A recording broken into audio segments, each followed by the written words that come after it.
Não faça uso do design adaptativo. Considere o design responsivo. Olá, sou Leandrinho Vieira, especialista em WordPress, e esse é um vídeo para o canal da PIC. Portanto, curta o canal e compartilhe esse vídeo com quem ainda utiliza design adaptativo. Vamos ajudar essas pessoas, mas primeiramente vamos entender esses dois conceitos. Eu confesso que eles são confusos, até para quem é da área, né? Vira e mexe a gente se confunde o que é um design adaptativo, o que é um design responsivo, qual que eu devo utilizar, e eu espero poder clarear nesse vídeo aqui para você, tá bom? Vamos lá. O design adaptativo, como o nome diz, vai se adaptar a alguma coisa. Nesse caso, ele vai se adaptar ao tamanho da tela do dispositivo em uso. Então, imagina que você vai projetar a interface de um site, e aí você projeta uma interface para o dispositivo móvel, e uma interface para o tablet e para o desktop, por exemplo, ok? E aí a pessoa acessou vamos considerar também que você desenhou uma interface para 320 pixels. E aí a pessoa acessou o seu site com uma resolução aí de 640 pixels de largura. E aí você vai exibir para essa pessoa o layout que foi projetado lá de 320. Vai ficar aqui trenzão vago assim, ó. Então, o design adaptativo, você vai carregar o layout de acordo com o tamanho do dispositivo ali, tamanho da tela do dispositivo. Beleza?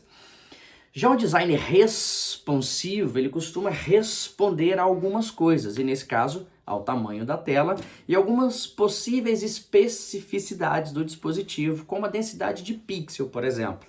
Né? Alguns aparelhos têm tela de retina e por aí vai. Então, essa é a primeira grande diferença aí que a gente tem entre esses dois modelos. O design adaptativo, como eu disse, ele vai se adaptar ao tamanho da tela em questão e costuma ter estruturas fixas, mais rígidas, tá?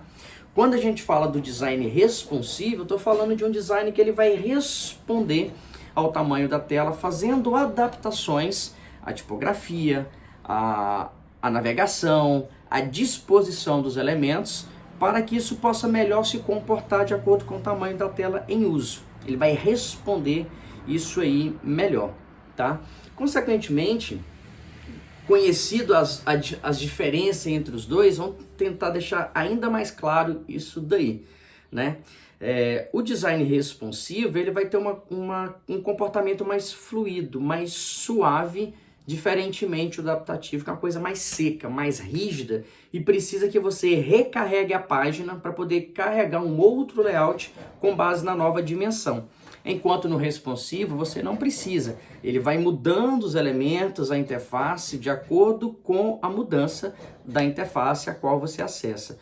Um dispositivo celular, por exemplo, você pode ver ele no modo retrato ou no modo paisagem, são dimensões diferentes. E com layout responsivo ali, ele vai mudar muito melhor.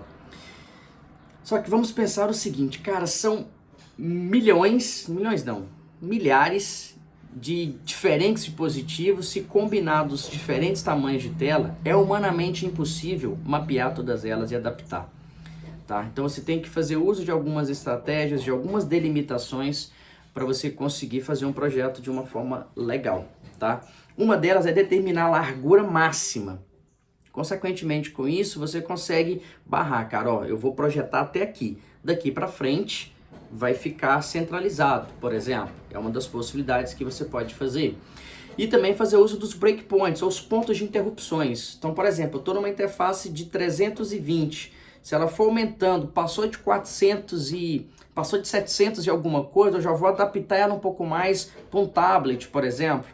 Então, através dos breakpoints, você consegue perceber isso e fazer as adaptações necessárias, como navegação, diagramação de conteúdo, barra lateral e por aí vai.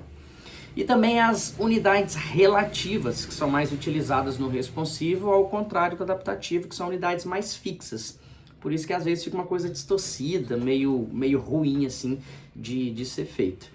Existem alguns casos em que você vai usar o adaptativo, né? Quando você precisa fazer uma entrega de uma marcação HTML específica ali, dependendo do user agent do usuário, mas na maioria das vezes o responsivo vai se comportar melhor.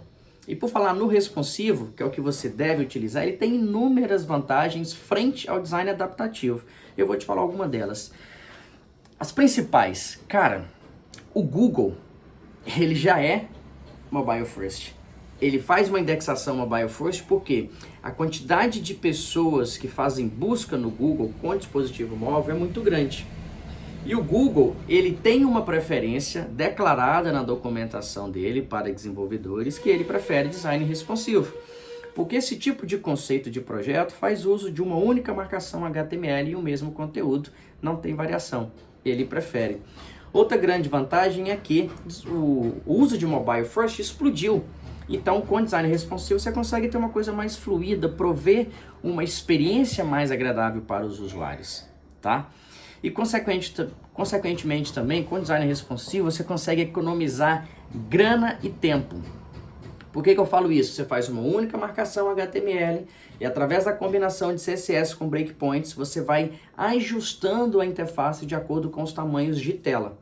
E é claro que você precisa delimitar, por exemplo, 2 breakpoints para dispositivo móvel e para desktop e fazer o trabalho a partir daí.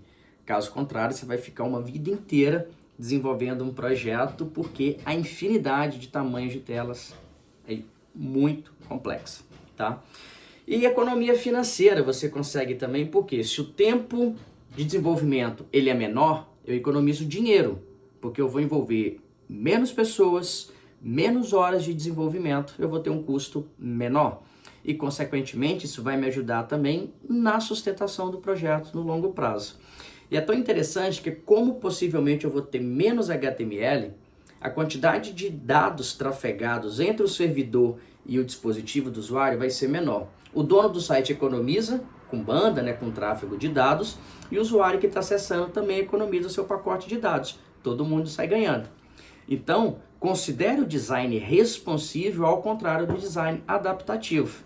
E a gente escreveu um post no blog da PIC, né, blog.apic.com, para vocês se inteirar ainda mais desse assunto, tá? E nesse momento agora você vai compartilhar esse vídeo com seu amigo, com seu colega, com algum conhecido que insiste em fazer uso do design adaptativo. Vamos dar essa galera um abraço!